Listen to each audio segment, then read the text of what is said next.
This is the Marketing Podcast Network. Stories influence, teach, and inspire us. But what about the storytellers who create them? Uncorking a Story profiles storytellers to uncover how their background and life experiences influence the stories they create. We learn what motivates them, their path to success, and what fuels them to keep creating. It all starts by asking one simple question: where does your story begin? Welcome to Uncorking a Story. Now here's your host, Mike Carlin. Hello and welcome to Uncorking a Story, now part of the Marketing Podcast Network. I'm your host, Mike Carlin, and today I'm excited to introduce you to Dr. Richard Gallagher. A board-certified psychiatrist and highly experienced clinician and teacher, Dr. Gallagher is a professor of psychiatry at New York Medical College and a psychoanalyst on the faculty of Columbia University. In addition, he's the longest-standing member of the International Association of Exorcists since the early 1990s, serving for a time as a scientific advisor on its governing board. He's devoted many years to distinguishing the rare cases of overt demonic attacks from the much more common conditions of medical and psychiatric disorders. He joins me today to talk about his career and his book, Demonic Foes: My 25 Years as a Psychiatrist Investigating Possessions, Diabolic Attacks, and the Paranormal. Welcome to Uncorking a Story, Dr. Gallagher. Well, thank you, Mr. Carlin, for the invitation. Oh, now I'm going to look for my father when you say Mr. Carlin, but I do appreciate that, and I'm excited to have you here.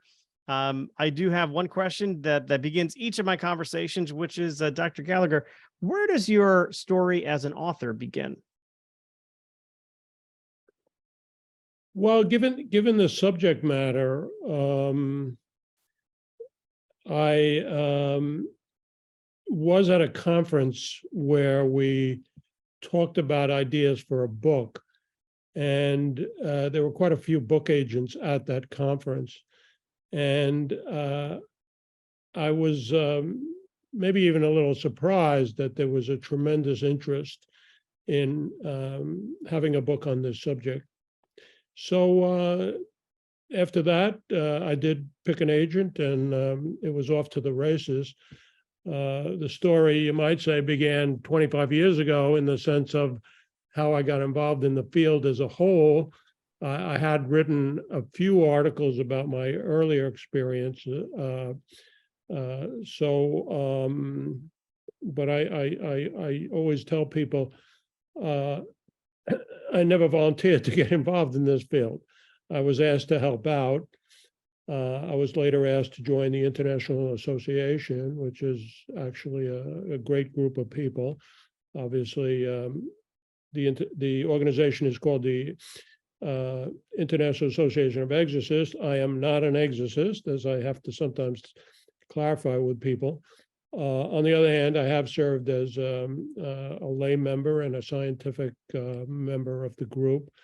Wonderful group, and some of the exorcists themselves asked that I write some articles, asked that I write a book. Eventually, believe it or not, the book attracted the attention of Hollywood, and they're going to make a movie out of it. So I'd like to think that some of this was sort of, or all of it really, was providential in the sense that I was asked to do these things. And getting back to your question, to my surprise, found that when I started talking about this book at a conference, there was a tremendous interest among some top book agents, of which one of them I decided to work with. Well, I want to go back to 25 years ago. So you mentioned, you didn't really seek out this work. You were kind of invited to participate in it. Walk me back, a quarter century ago, when you were first starting to get involved. What was that like? What was, what happened? Well, also to give a little bit about my academic background. So, I had been somewhat interested as a student of history at Princeton in this kind of a subject. I was quite struck in studying classics and ancient civilizations, how pervasive was the belief in spirits, including evil spirits. When I was doing my psychiatric residency at Yale, this topic never came up, but I saw a lot of very unusual stuff. What I didn't expect to see is the type of case that after I had finished my residency and was an attending at Cornell, a priest came to my office, and I think he knew that I was Catholic, and asked me respectfully if I would consider evaluating a case that he wanted to refer to me. He wound up referring many, many cases, but I remember what I originally said to him was, well, Father, with all due respect, and I was aware of a certain, we might call it cultural hysteria about Satanists and stuff like that. We called it the satanic panic. That's an exaggerated view of Satanism that has not gone away. It still exists. I won't get into the political controversies about that. But he claimed that he had a case that he thought was a woman suffering from a demonic attack. And I said, with all due respect, Father, I have to say I'm a little skeptical of that sort of thing. And as I recount in the book, I remember very well what he said to me was, well, then you're the perfect man for the job. And I was a little surprised that he really did want, as a Catholic priest and an exorcist, there weren't that many exorcists at the time in America, at least Catholic ones. So I was a little surprised that he truly welcomed the fact that I had a skepticism about this, which I do go into in almost every case. I go into with a little bit of caution and skepticism. But it turned out that the case he did refer to me, that I evaluated for him, I eventually did agree with him that there was something demonic. It was not what we call a possession. It was what we call an oppression. But subsequently, and over the years, I wound up seeing far more cases of possession than I possibly would have imagined. When, but before he came to you with this request, which I imagine, I'm sure had you raise your eyebrow, how would you characterize what the state of your faith was? I know you mentioned sort of being Catholic, but were you a practicing Catholic? Were you more casual in your faith? Where was your faith at that point in time? Well, I was a practicing Catholic. Now, that doesn't mean that as a young person, like a lot of other inquisitive young people, I certainly questioned my faith for a while. I was brought up a Catholic, and of course, I heard the stories about possession in the Gospels and stuff. I had wondered if some of those cases might be misascription of illness or something like that. I certainly didn't think I was going to run into something like that. But I do think the priest knew that I was a practicing Catholic by that point in my life. Again, I was in my late 20s by that point, and that's why he sought me out. I did not necessarily think I would ever come across one of these cases. I certainly do not in the normal course of my work as a board certified psychiatrist, nor did I in my years at Yale. So I was a little surprised about hearing a case kind of literally come to my door. I would say that over the years, my immersion in this field, such as it was, and at the same time, I had a family. I was a pretty standard clinical psychiatrist as well as an academic psychiatrist, publishing stuff on memory and abuse and that sort of thing. But I'd like to think it was somewhat providential that somehow this happened to me, and I would say the net result of that over the years has definitely, I would like to say, by the grace of God, has deepened my faith. No question about it. it does sound like you are the perfect person for this kind of role, because you come at it from the scientific perspective. I mean, you are a board certified psychiatrist, so you come at it with sort of that, hey, could this be a mental disorder type skepticism, but also the fact that you are Catholic and a practicing Catholic leaves you, I think, open to the possibility that something more sinister could be at play in a case like this.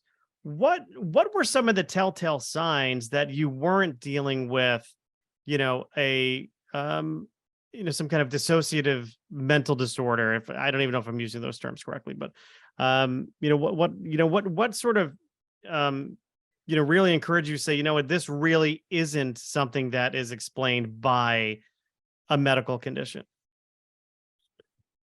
Well, as you can imagine, you have to take every case individually, and you have to really take what I like to say, the totality of the case. You really need some very strong evidence. And by the way, and I'm not just talking about the Catholic Church, I think most sensible Protestant practitioners in this area, as well as those of the Orthodox tradition, as well as people in other religions who can come across this stuff too.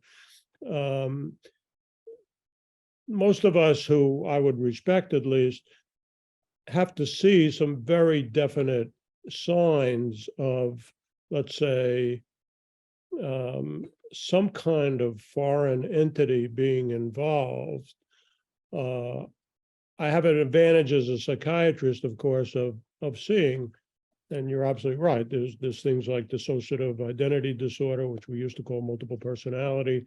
There are psychotic patients. There are some people suffering from what we might call severe personality disorders. Now, all of these people, as well as just highly imaginative people who kind of are looking for some bogus explanation for their problems, they somehow come to think that they are being beset by evil spirits. Psychotic, schizophrenic patients often believe exactly that. So I was in a position of at least being able to rule out that as a possibility in those people that I assessed. But on a more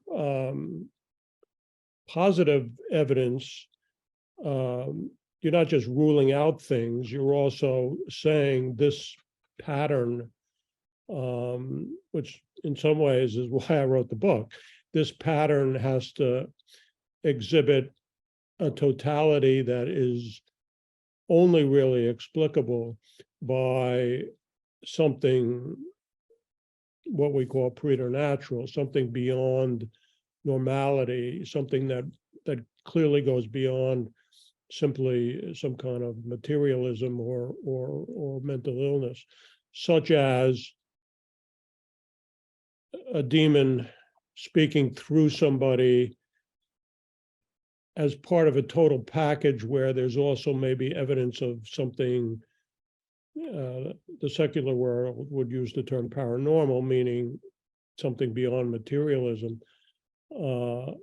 We in the Christian tradition would say it's preternatural, beyond nature. So you need this idea that somehow there is some kind of evidence of a foreign spirit, demonstrated in part by paranormal activity of some sort, to use the secular term, and often associated with different things that are otherwise inexplicable, and finally cemented, you might say, as a diagnosis by the history.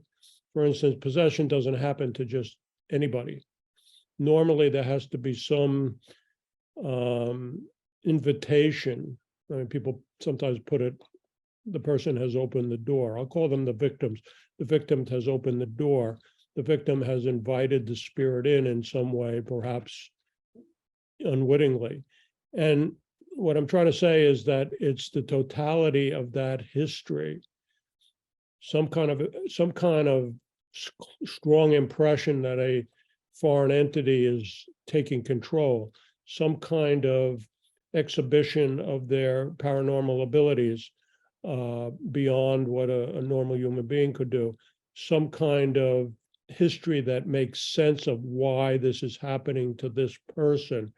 It's the total picture that gives at least the Catholic Church requirement that there has to be a kind of moral certainty. So it's a rigorous diagnosis. It's not just ruling out things, it's seeing this very clear evidence, which obviously there are a lot of people who are skeptical about that, but I tried in my own mind, as well as in my book, to present cases that are so clear that the conclusion becomes almost inescapable to a rational person. As I say, using some extreme examples, mentally ill people or even highly imaginative people don't all of a sudden levitate. They don't all of a sudden speak perfect Latin. So even to the casual observer, you know that you're dealing with something beyond simply naturalistic problem or phenomena. I have to imagine, no matter how strong, your faith is, kind of going through this, let's call this, with your first victim, and there's got to be some fear there. And I'd be curious to know, like, what kept you coming back? What was your motivation to keep kind of coming back to this work? Well, I think mostly because I was asked to do it. In other words, the priest and eventually quite a few priests, including to this day, have had confidence that I'll have an open mind about this issue. And these are, don't kid yourself, these are very suffering individuals. This is not, it's not work for the faint-hearted, but it's nothing compared to what these victims undergo. They're in tremendous pain. Obviously, I became a doctor to deal with people in distress, and I wasn't going to just close my eyes just because this is a controversial diagnosis. I was trying to help these people for the same reason that I became a doctor in the first place, to relieve suffering. And again, I'll emphasize that it's not like I really volunteered to do this work. I'm not sure it is a good idea to volunteer, but that's a whole nother question. People came out of the blue, or you want to say God's providence, to ask me for my help, and I really was not going to turn them down. That's the gist of what my motivation was. I think about it, from an outsider's perspective, and I wonder how much backlash you've received, from. And I guess I'd be sort of nervous on two fronts, right? So, what are my peers going to think of me getting involved in this work, and then publicly talking about this, and then, hey, am I opening myself up to danger from these, demonic forces that I am sort of, you're not, I know you're not the exorcist, but you're participating in the work. So I'm curious as to, if you're opening yourself up to danger or vulnerability there. So like both, personally and professionally, was there backlash? People are a little surprised when I say not really. Now, that doesn't mean that some people don't disagree with me, but I often say to people, if they sort of say, well, Dr. Gallagher, this is kind of out of the mainstream, I say to them, what mainstream are you talking about? Are you talking about people throughout history? The majority of people in history have always believed in evil spirits. Are you talking about the world today? My book was published in Japanese. It was published in Spanish. It was published in Polish. People all over the world. I'm not the only psychiatrist who does this sort of thing. So you could say that people all over the world, a lot of people believe in this stuff. Even in America, surveys show that the majority of Americans, however religious belief is sometimes declining, still believe in evil spirits. So I say to people, when challenged, I say, what mainstream are you talking about? I'm in the mainstream. Maybe you're not in the mainstream. Now they say, well, I mean, as a psychiatrist, yes, it's true that psychiatrists who see people with mental illness and who claim to be hearing voices of the devil when it's some kind of brain problem. Yes, they're understandably, I understand, because I deal with those patients myself. I understand that they're going to be skeptical. But look, my job is to help people. My job is to tell the truth about my experience. I don't go around worrying too much about what other people think, including colleagues. I mean, I'm a well-respected psychiatrist. If you don't like my beliefs, you know, in a way, that's your problem. In terms of the second part of your question, yeah, there have been some experiences I've had that are a little creepy. I can't say that I don't regard myself as a phlegmatic person, but I'm a reasonably collected person, and I do feel, and again, this is the grace of God, I do feel that I'm a little protected, not only because of my own practice of religion, but I often ask people to pray for me. In fact, I'm going to be shamefaced in asking your audience to pray for me. I always ask people to pray for me because I think that, like the success of exorcisms, it often depends just as much as the prayer of other people. So I know I have a lot of people who pray for me. I try to practice my religion faithfully. And yes, I think people under those conditions, I wouldn't do it otherwise. Under those conditions, I think I'm a little bit reasonably confident to answer your question that I'm not cavalier about it, but I do think I have some protection. I'm wondering, over the past 25 years that you've been involved in this work, have you seen cases on the increase? And if so, why do you suppose that might be? It's a very good question, and like a lot of good questions, it does not have a simple answer. There are people who certainly believe that. Now, what I definitely do believe, and this goes back to the Exorcist movie and all that there's a lot more public awareness of these possibilities, so that you get a lot of people who kind of come out of the woodwork and they'll be asked to be evaluated by myself or by, say, clergy of their own faiths, who think they might be possessed. Now, they may or may not be, or demonically attacked in some other way. There's another view that because of the decline of mainstream religion, I would say because of the decline of more orthodox, small o traditional religion, there may be more people who are sort of playing around, at least in the Western world, with occultism or alternate spiritualities that are a little dicier than they think. So there may be more cases. There is certainly more public awareness of this possibility. So you're going to get a report of more people. But again, you have to take a more global perspective. I mean, if you went to Haiti 50 years ago and talked to voodoo practitioners, or if you sort of went to Madagascar or the Far East, I mean, there have always been the kind of cases I'm talking about. So in the Western world, there's much more awareness of it. I know a very fine professor of theology, and he comes out of missionary work in Africa, and he says to me, he's not a young man at this point. He says to me, we were always aware of this.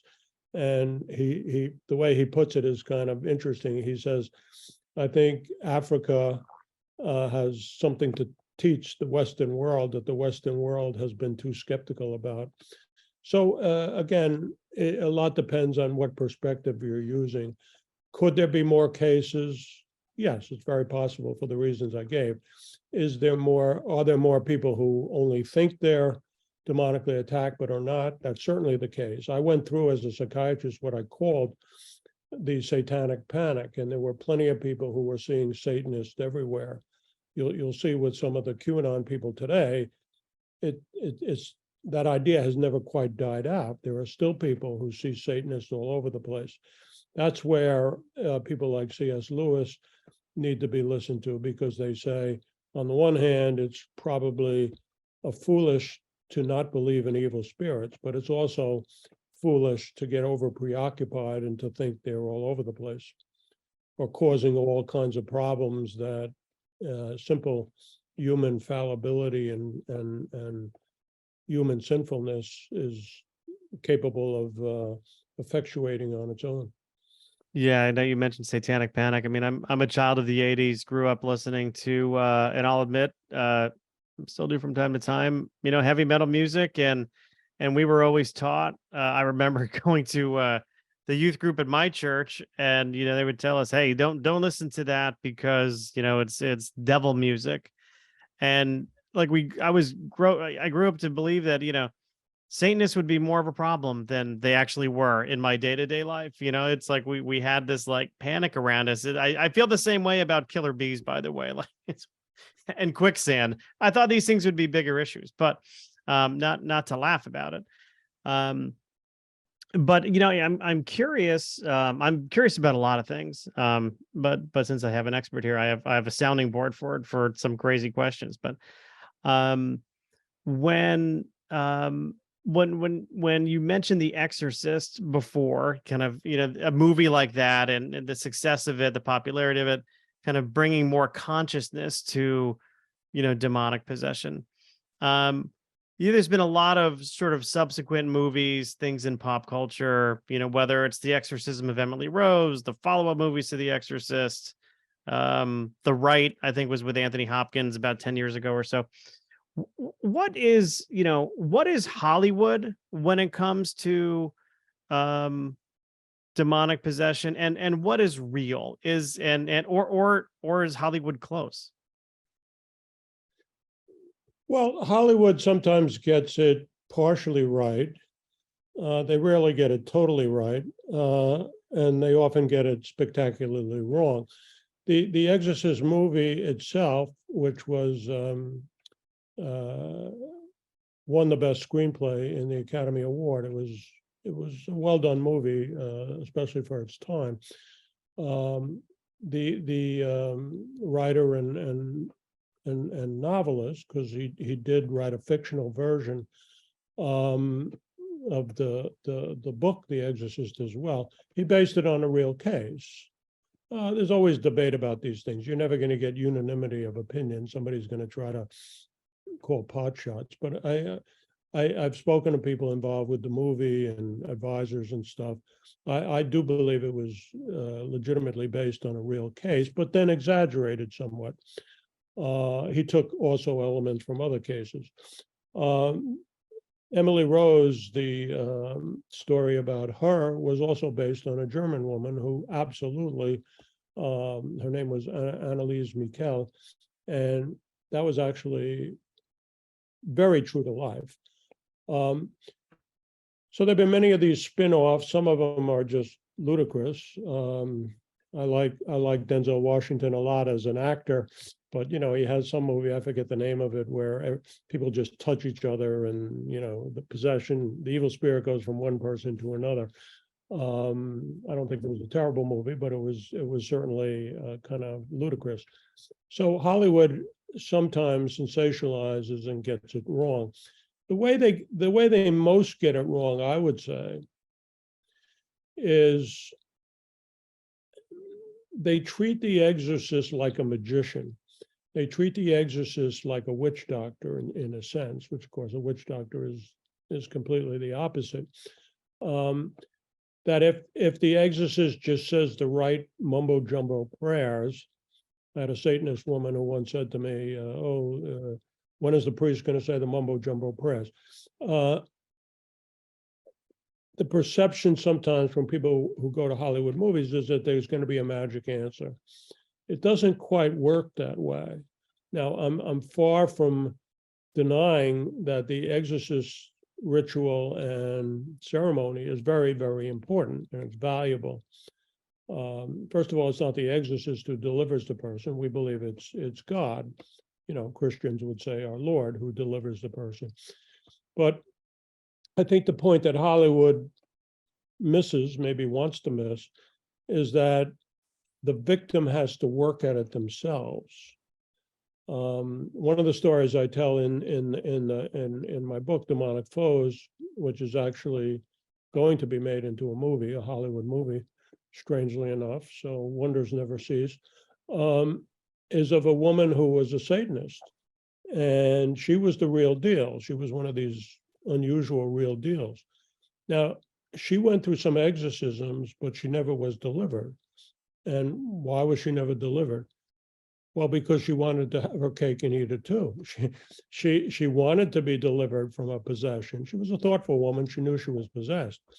On the other hand, she refused to leave her satanic cult, and in a way refused to renounce her nefarious ways, including worshiping Satan and feeling like Satan had given her favors. So you can't have it both ways. So you have to renounce anything bad in your past, and you have to turn to God yourself for help, while also undergoing the exorcism, to expect that you're going to get a good result. I don't think Hollywood presents that too well. Yeah, just a few thoughts that came to me because you were mentioning, when you were talking about, what do cases have in common, and there's certain criteria that you've got to look at and evaluate almost on a gestalt basis to say, hey, this is likely possession or this is likely not possession. One of them being the victim inviting something in. And I would imagine if they're inviting something in, they also have to have a role in pushing them out. Yes, that's a good way of putting it. And the term gestalt is a good synonym for what I was talking about. Looking at the totality of the case, and looking at the totality of the case involves precisely what you were saying. Where was the invitation, which may not be always so Faustian explicit, but which in some ways does occur, or at least a possession to happen. Now, that doesn't mean that decent people, and I used the word oppression earlier, it's again, people differ on the terminology here, but people can have some lesser types of demonic interference in their life without necessarily being possessed and without necessarily having the same causative picture. There have been very holy people, probably in all religions, but certainly many prominent Catholic saints who have been attacked in some way by evil spirits. Whether you call that oppression, or some people call it attacks on the holy, I don't want to get too much into terminological issues, which differ from culture to culture. But there's no question that even very decent people, let alone holy people, can be attacked by spirits in a way too, but not generally, not normally possessed, of course. The first case that I saw that priest had referred to me, she had bruises all over her body, and she claimed that she was beaten up by evil spirits. And after doing lab tests and making sure that her husband wasn't beating the crap out of her or something, we came to the conclusion that I came to the conclusion, the priest had already believed that in fact she was beaten up by spirits, but she was not someone who was some kind of nefarious person. She was, in my opinion, a good person who was attacked. Now, she also felt, in fact, she was a very good person. She felt that the demonic world attacked her precisely because of her goodness, although her own view, which sounds strange to Americans, but is also believed by probably most people in the world, certainly by many Americans, although they don't necessarily talk about it, is that she believed she was cursed. And that may well have been a credible explanation of why it happened to her. Yeah. Versus playing with a Ouija board or participating in a seance or something like that. Like somebody did this to her. Right. And again, there can be exaggerations about Ouija boards. I'm sure there are people who just kind of do it on a lark, or it's like you can't exaggerate the harm of everybody reading Harry Potter and stuff like that. And you'll hear people make those kind of criticisms. But what constitutes the danger of something like a Ouija board is that, yes, you are trying to summon an answer from a spirit. Now, you may not understand that. You may not even believe in evil spirits. You may think I'm summoning dead souls or something. But it's a little bit like the mafia. You know, you start to ask for some kind of assistance or favor from the mafia, they own you and they don't want to let you go. And it's exactly similar to the demonic world. If you're fooling around with them and asking them for information or favors or whatever, I mean, the Satanist I talked about who had this dramatic possession that I highlight in the book, I mean, she felt she got a tremendous amount out of Satan, psychic abilities and all that. It really was a very remarkable story. But even on a more minor level, when people are consulting spirits, which they often think are dead souls or something, and they get answers that they are interested in, they're pulling themselves unwittingly into a world that you might say wants to capture their loyalty and then doesn't want to let go.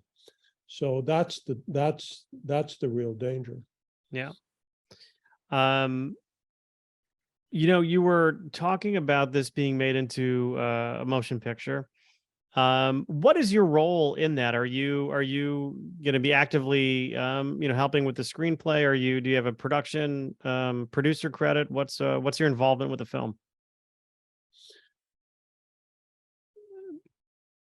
I was approached by a pretty famous Hollywood producer who many in your audience may know, Jason Blum. And Jason Blum, who's made a lot of very good movies and sort of especially horror movies, he said to me, Dr. Gallagher, this is the hottest intellectual property I've ever seen. I mean, he was very interested in turning, especially the story of the Satanist, into a movie. So obviously I have a lot of input. I am executive producer, but I really didn't go into this to exploit anybody. In fact, this woman actually gave me permission to do this many years ago. So Jason had asked me if I was willing to be portrayed as myself. I was originally reluctant. I really didn't want the publicity either. But he and his colleagues kind of convinced me that it would be more credible if there is a character in the movie based on myself. I don't know who that's going to be, but I hope it's some reasonable character. And so yes, I've been involved in the movie, and we'll see. It'll probably be out in a year or two. I detect a Brad Pitt type actor for your part, Dr. Gallagher.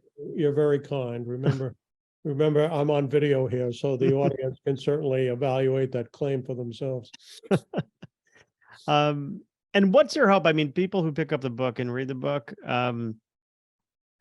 what is your hope for them? What is your goal in having people read the books? I've read a lot of reviews of it. You've got a lot of positive reviews out there. It is very well reviewed. What is your hope that people will walk away with? Well, I originally conceived the book as being written at the prompting of some people in this field themselves, including some of the exorcists who wanted to understand some of my experiences as a psychiatrist. I certainly was not averse to the idea, even though I think these conditions are rare, that people who might think they have the problem would also benefit from reading the book. But my overall aim eventually was also to write it for the educated reader, somebody who just is interested in this sort of thing.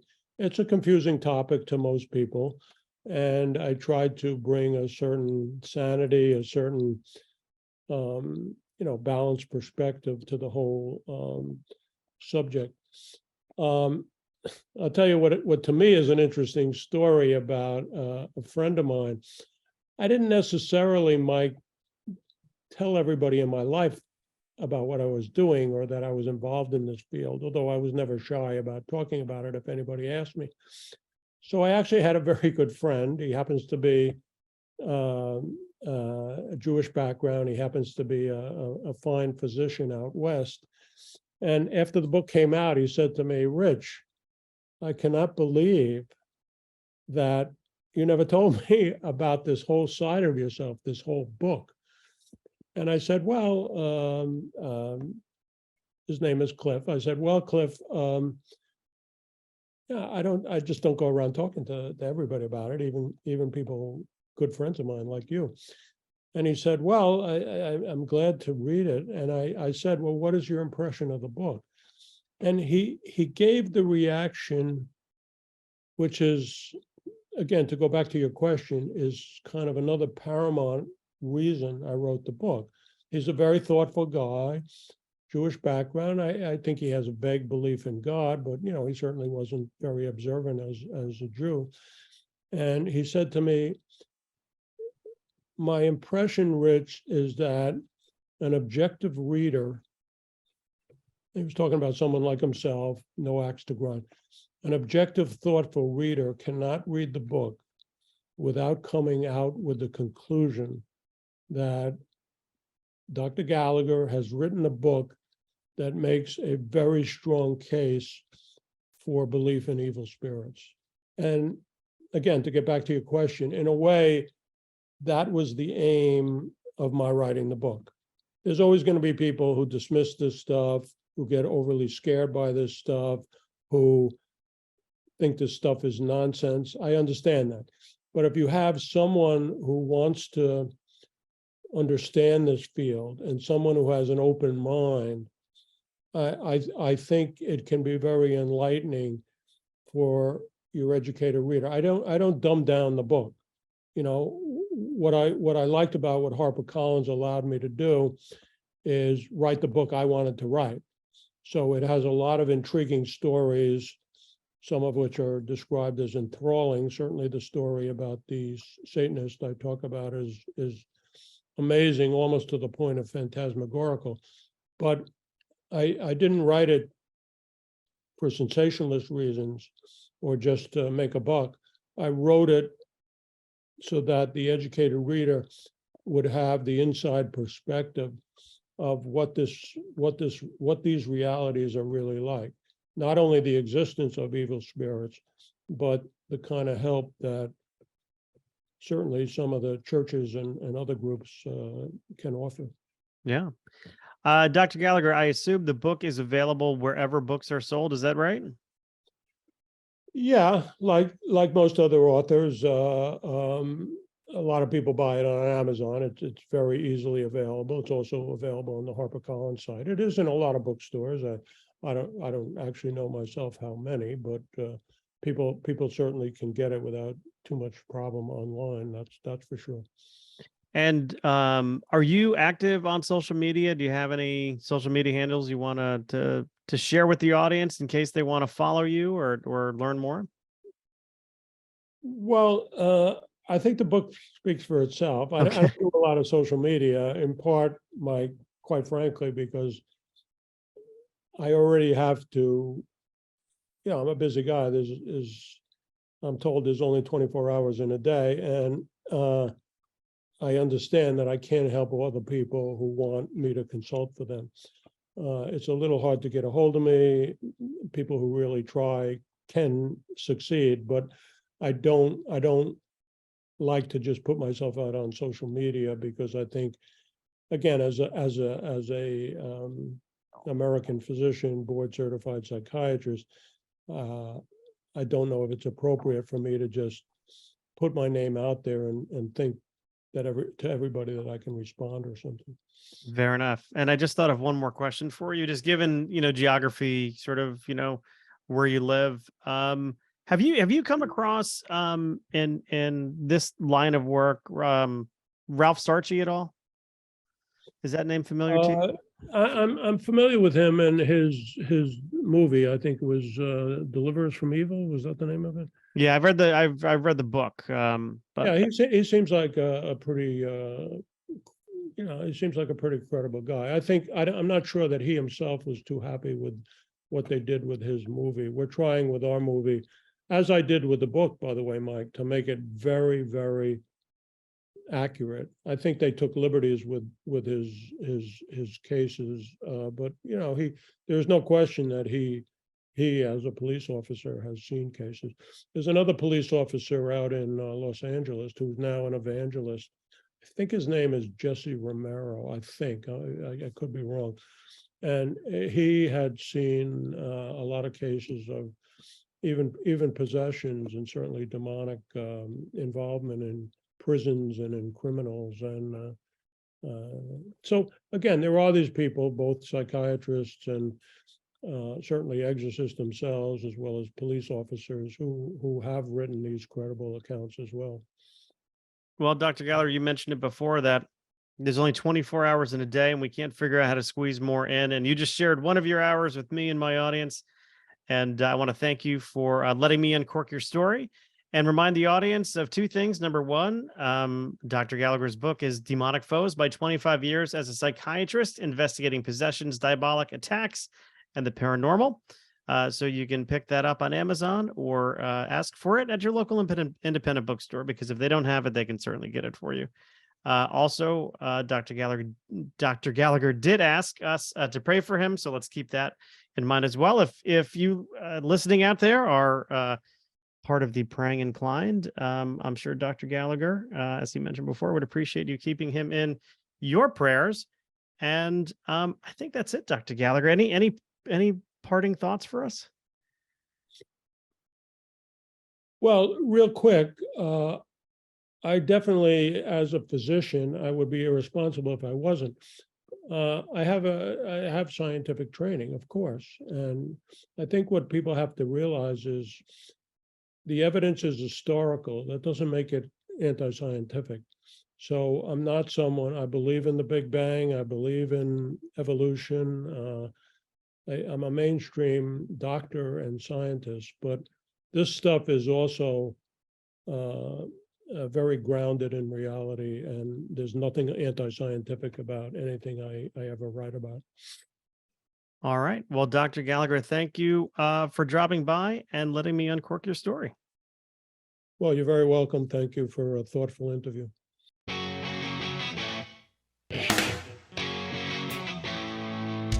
Thanks for listening to Uncorking a Story.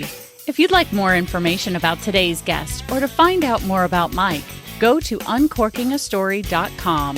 If you enjoyed the show, please subscribe, rate, and review us at Apple Podcasts, Spotify, or wherever you get your podcasts. Tune in every week to hear Mike Carlin uncork a new story.